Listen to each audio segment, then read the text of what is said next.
Hello बच्चों, good afternoon. कैसे हैं आप लोग? आपका फिर से एक बार आज की क्लास में स्वागत है। आप लोगों को मैं बताऊं कि हमारा आज तक का जो अनुभव था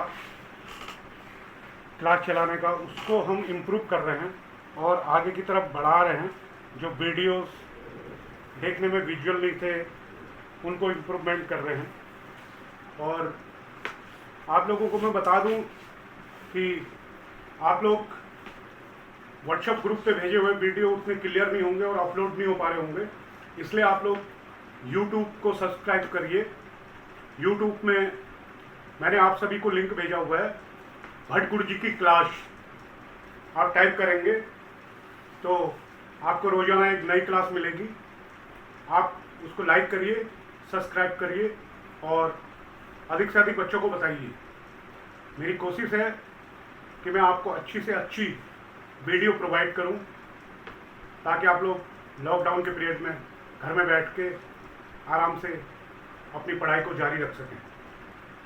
तो चलते हैं आज के टॉपिक की तरफ। आज कक्षा 3 का गणित है, जिसमें टॉपिक होगा मल्टीप्लिकेशन, गुणा।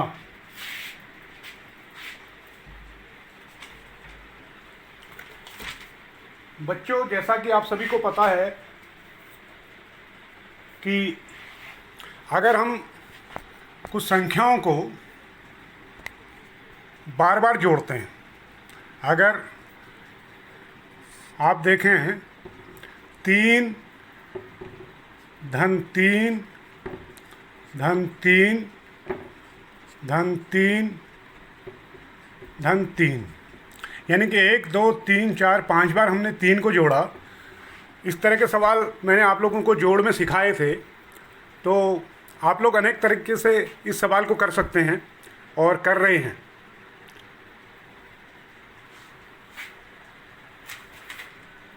तो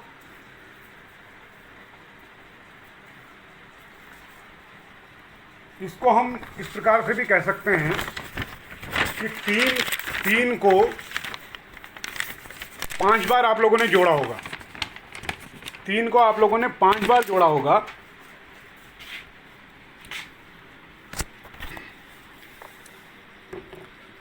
तीन को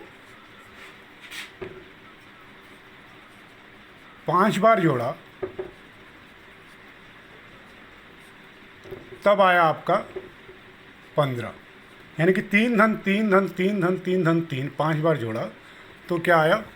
15 आया। और इसी को हम दूसरे तरीके से कह सकते हैं कि 3 गुणा 5, यानी कि इसको हम लोग आम भाषा में बोलते हैं 3 पंचे। ये भी आएगा आपका 15। और दूसरी तरीके से अगर हम बोलें इसको, तो 3 और 5 का गुणनफल बराबर 15। 3 और 5 का गुणनफल बराबर 15। यानी कि कुल मिला के मैं आप लोगों को ये समझाना चाह रहा हूँ कि किसी भी संख्या को बार बार जोड़ना ही गुणा है। जैसे आप लोगों ने देखा 3 3 3 3 3 को 5 बार जोड़ा 15 हो गया, यानी कि 3 को 5 बार जोड़ा 15। 3 गुणा 5, दूसरे शब्दों में हम कह सकते हैं कि 3 पंचे 15, यानी कि 3 और 5 का गुणनफल 15।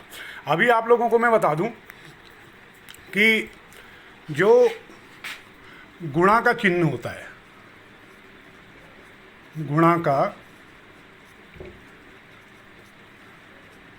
चिन्ह होता है, वो होता है इस तरह से 2 तिरछे डंडे डाले जाते हैं। अमूमन मैंने देखा है कि बच्चे गुणा के चिन्ह और धन के चिन्ह में थोड़ा सा अंतर नहीं कर पाते हैं। तो आप लोगों को मैं यहाँ पर दिखा रहा हूँ कि जो धन का चिन्ह होता है, धन का चिन्ह,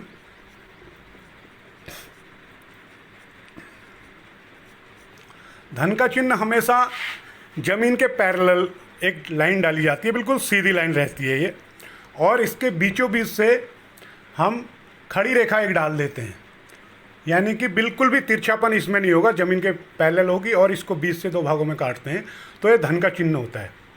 ठीक है। और गुणा के चिन्ह के लिए 2 रेखाएं हम तिरछी करते हैं, तो इसको गुणा का चिन्ह कहते हैं। इसमें आप लोग कभी डाउट नहीं करिएगा। और आप लोग को मैं एक और दूसरा उदाहरण दे रहा हूँ। आप लोग देखिए, एक मोना है लड़की, उसको रोज स्कूल जाते समय 12 रुपये मिलते हैं, और वो ये पैसे खर्चे नहीं करती है। उसने घर में एक गोलक रखा हुआ है और वो गोलक में डालती रहती है। जब पूरा महीना बीत गया, यानी कि 30 दिन बीत गए, तो उसने समझा कि गोलक निकाला जाए और इससे कुछ अपना ज़रूरी सामान या फिर कुछ पढ़ाई की चीज़ें खरीदी जाएं।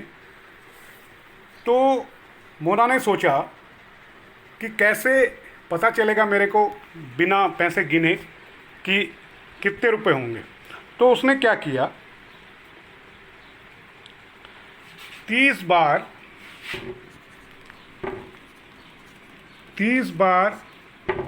12 रुपये, ठीक है, 30 बार 12 रुपये। यानी कि इसको हम दूसरी तरीके से भी कर सकते हैं। गुणा के कुछ सवाल हैं जिनको थोड़ा आसानी से करने के लिए हम लोग क्या करते हैं, 30 और जब 12 को गुणा करना होता है तो 30 सीधा सीधा है 30 गुणा 10, यानी कि 12 के हम 2 टुकड़े कर दिए। 12 के हमने क्या कर दिए, 2 टुकड़े कर दिए। 10 धन 2 हो गया ना 12, 10 धन 2 12 हो गया। तो अभी क्या हो गया, 30 को पहले 10 से गुणा कर देते हैं, ये देखिए, फिर 30 को 2 से गुणा करेंगे, ये तो 30 गुणा 12 धन 30 गुणा 2।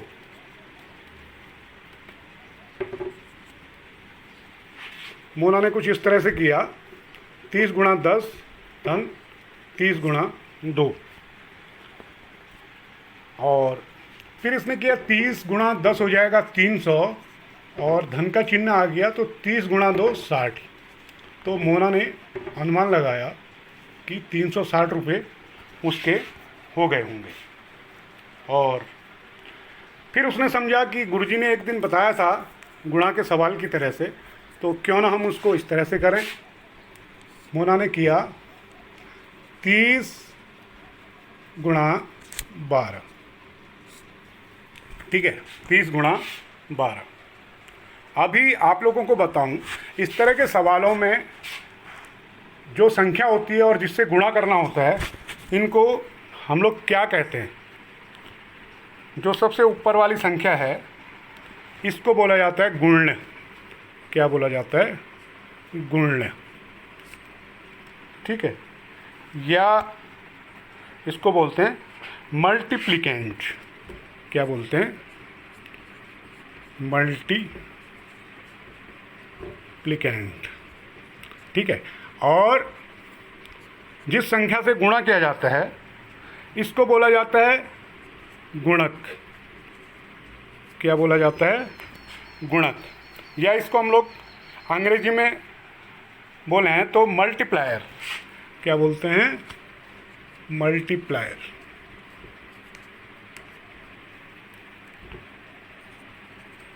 ठीक है, इसको बोल दिया मल्टीप्लायर। और फिर मोना ने क्या किया, 30 को 2 से गुणा किया, 30 को 2 से गुणा किया, यानी कि 30 दूनी 60 ही हो गया। और फिर 30 को 10 से गुणा किया, यानी कि 1 का मतलब है कि 1 तो दहाई है ना, ये दहाई का अंक, यानी कि 1 दहाई का मतलब 10। फिर 30 को 10 से गुणा किया, 30.300 आया, ठीक है, 300 आ गया। फिर उसने इसको जोड़ दिया दोनों को, क्या कर दिया, जोड़ दिया, जोड़ के उसका आ गया 360, जोड़ के आ गया 360। तो जो 360 आया इसको बोलते हैं गुणनफल। क्या बोलते हैं, गुणनफल, यानी कि प्रोडक्ट। ठीक, इसको बोला जाता है प्रोडक्ट। ये आप लोग अपनी कॉपी पर नोट कर सकते हैं, इसको प्रोडक्ट बोला जाता है। बच्चों, किसी संख्या को 10 से, 200 से, 300 से, 400 से, इस प्रकार अगर किसी संख्या को गुणा करते हैं, किसी संख्या को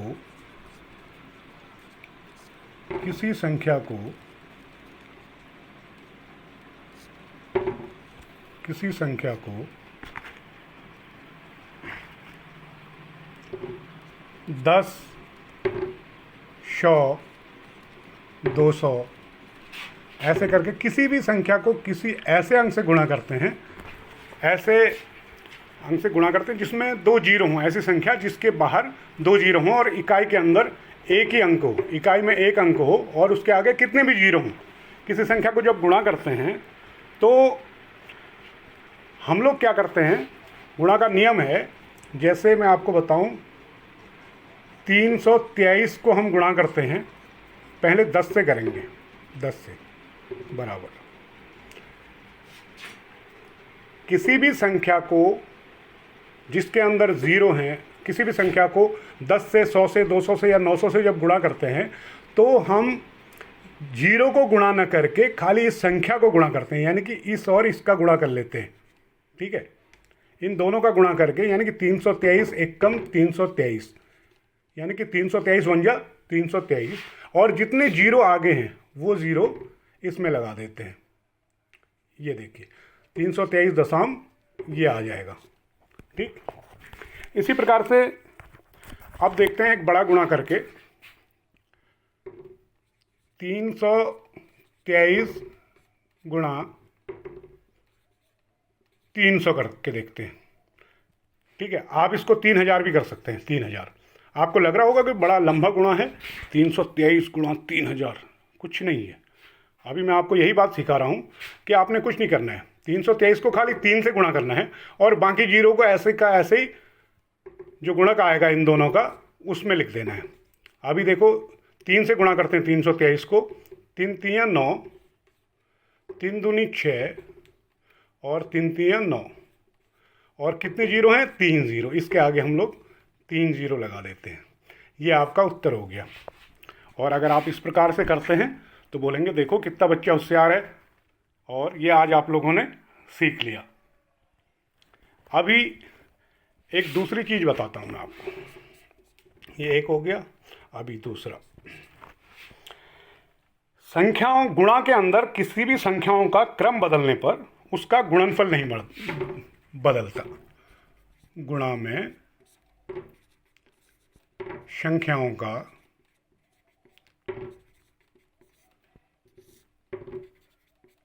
क्रम बदलने पर, ठीक है, संख्याओं का क्रम बदलने पर, संख्याओं का क्रम बदलने पर गुणनफल नहीं बदलता। गुणनफल नहीं बदलता, नहीं बदलता। ठीक है, गुणा के संख्याओं का क्रम बदलने पर गुणनफल नहीं बदलता। जैसे ये क्यों नहीं बदलता है, अभी आप लोगों को मैं एक फिगर बना के दिखाता हूँ।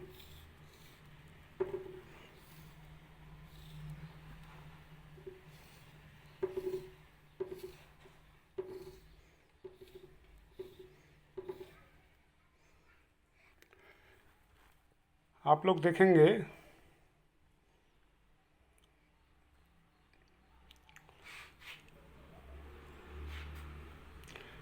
1 2 3 4 5 और 1 2 3 4, ठीक है, 1 2 3 4 और 1 2 3 4 5 6। तो अगर इसको हम ऐसे पलट देते हैं, यानी कि अगर हम यहाँ से देख रहे हैं तो हमको 4 संख्याएं दिखाई दे रही हैं, 1 2 3 4 संख्याएं, और ऊपर से देखेंगे तो 5। अगर इसको हम इसी प्रकार से ऐसे बना देते हैं, ये देखिए, अभी मैं इसको पलट 1 2 3 4 5 6 लाइन है इसमें, तो अब 6 लाइन हम ऐसे कर देते हैं, 1 2 3 4 5 6 लाइन थी, और ऐसे हैं 1 2 3 4 5, ऐसे हैं 1 2 3 4 5, ठीक है,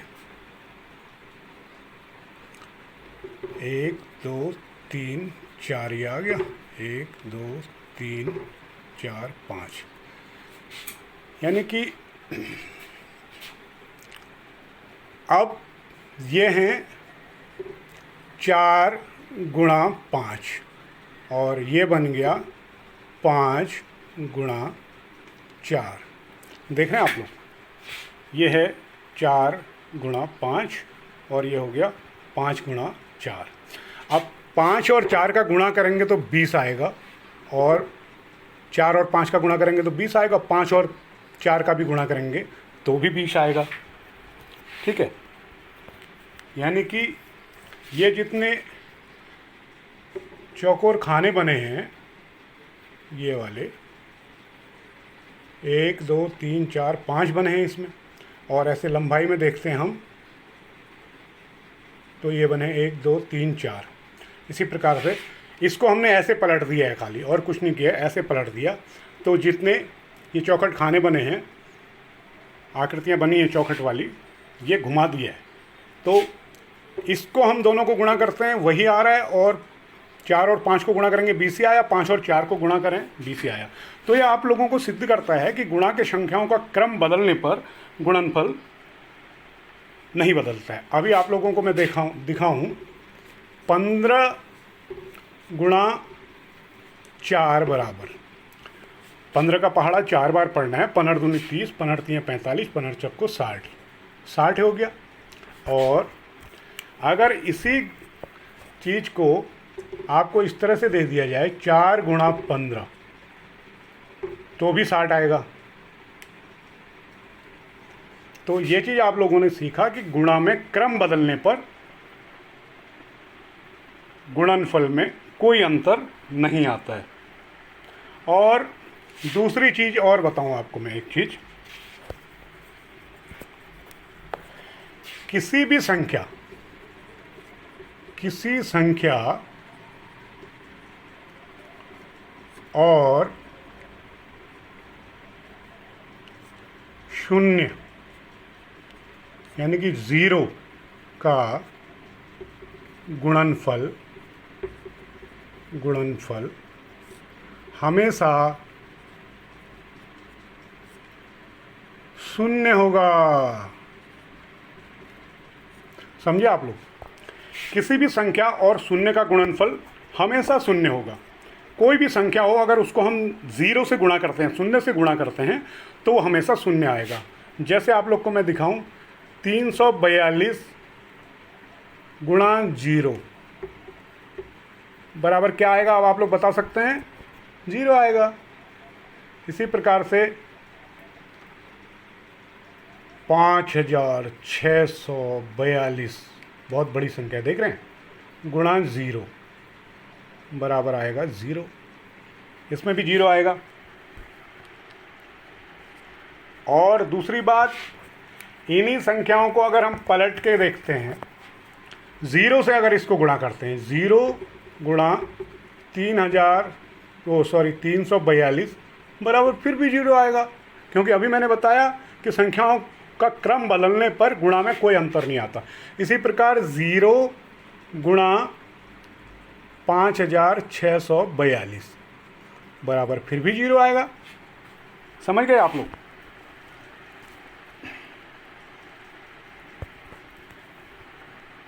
अभी आप लोगों को मैं इसी का थोड़ा अभ्यास दूंगा, आप लोग अभ्यास करेंगे। कुछ प्रश्न आप लोग को देता हूँ, आप लोग करें, और जो मेरी क्लास यूट्यूब में देख रहा होगा ऑनलाइन, वो तुरंत रिप्लाई भी कर सकता है या व्हाट्सएप में भी दे सकते हो। इन्हीं सवालों का मैं कुछ अभ्यास आप लोग को कराता हूँ।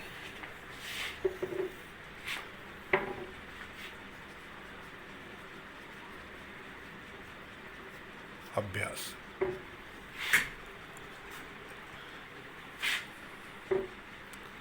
तीन 3,425 गुणा 200। पहला सवाल है 3,425 गुणा 200।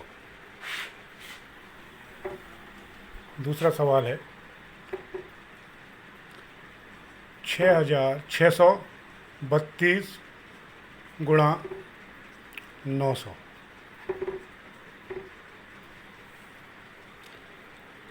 अगला सवाल है 679 गुणा 0। अगला सवाल है 0 गुणा 342। ठीक है, अभी आप लोग ये सवाल करिए। और ये चीज़ें अभी मैंने आपको बताई, इन्हीं चीज़ों में से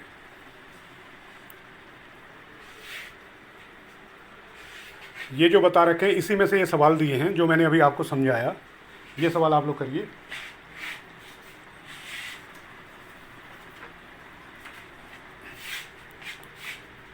मुझे लगता है कि आप लोग को गुणा का सवाल लगभग समझ में आ गया होगा। और एक मैं दूसरे तरीके से भी आप लोग को दिखा रहा हूँ, जो क्रम बदलने वाला है। फिर से एक बार देख लीजिए आप लोग, एक नई चीज़। एक बगीचा है,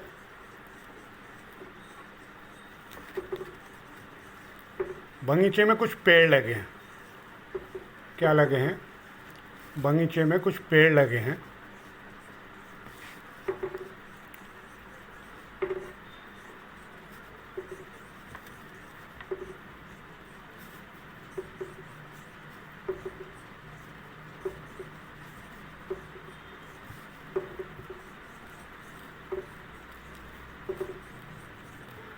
आप लोग भी इस तरह से चित्र बनाएंगे और फर्स्ट क्लास पेड़ बनाएं, इसको अपनी कॉपी पर उतारेंगे। देखें, आप बगीचा है, बगीचे में पेड़ लगे।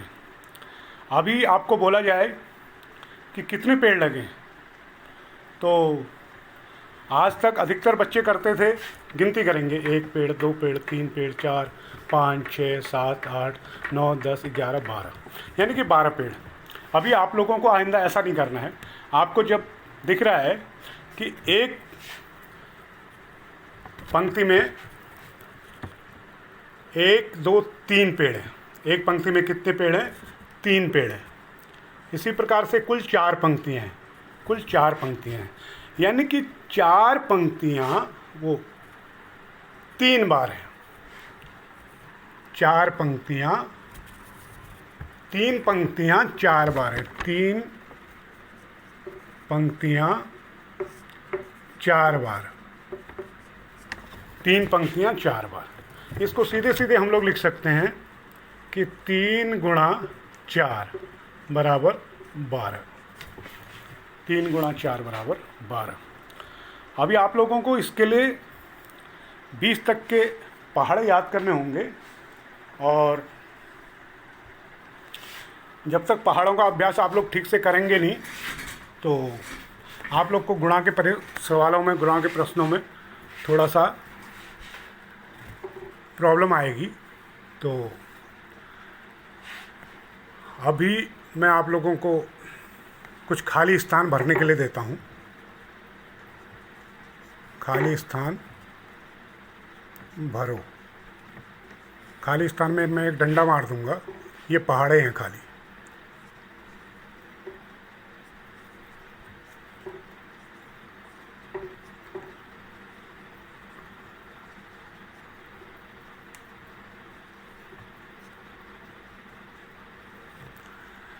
जहाँ जहाँ पर डंडा लगा हुआ है ये खाली स्थान आप लोगों ने भरने हैं, ठीक है।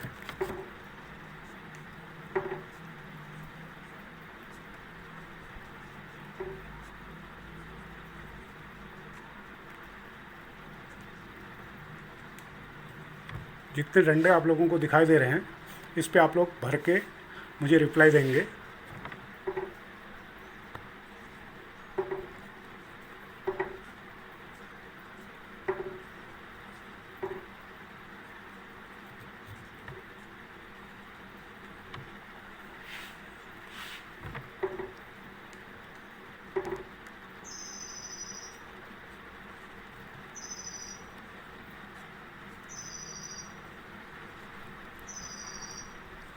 ये देखिए, अभी आप लोगों ने क्या करना है, इनके खाली स्थान भरने हैं और ये वाले अभ्यास आप लोगों ने करने हैं। इसको करके आप लोग मेरे व्हाट्सएप पर भेज दीजिए या फिर यूट्यूब पर चेक करिए। और आप सभी लोगों से मैं गुजारिश करता हूँ कि आप लोग जो मेरे वीडियो देख रहे हैं वो यूट्यूब पर क्लियरिटी ज़्यादा है, व्हाट्सएप में जो मैं वीडियो भेज रहा हूँ उससे ज़्यादा क्लियरिटी यूट्यूब पर है। यूट्यूब में आप लोग टाइप करें भट्ट गुरुजी की क्लास और मैं उसके बाद उसका पूरा फ़ोल्डर बना रहा हूँ। आज तक के जितने मेरे चैप्टर हो गए हैं आपको एक फ़ोल्डर में मिलेंगे।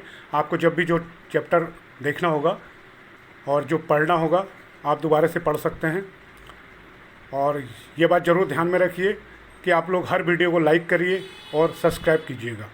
अपने आस पड़ोस में अपने दोस्तों को, अपने यारों को ज़रूर बताइए ताकि हम इन क्लासों में रोज़ रोज़ जो इम्प्रूवमेंट कर रहे हैं वो इम्प्रूवमेंट जारी रहेगा, क्योंकि जो फीडबैक आ रहा है उसी के अनुसार मैं अपने वीडियोस को इम्प्रूवमेंट दे रहा हूँ। अगर आप लोग फीडबैक नहीं देंगे तो मैं समझूंगा कि सब कुछ अच्छा चल रहा है। Thank you. आज का क्लास यहीं पर समाप्त होता है। धन्यवाद। कल हम सीखेंगे भाग के सवाल। Bye bye.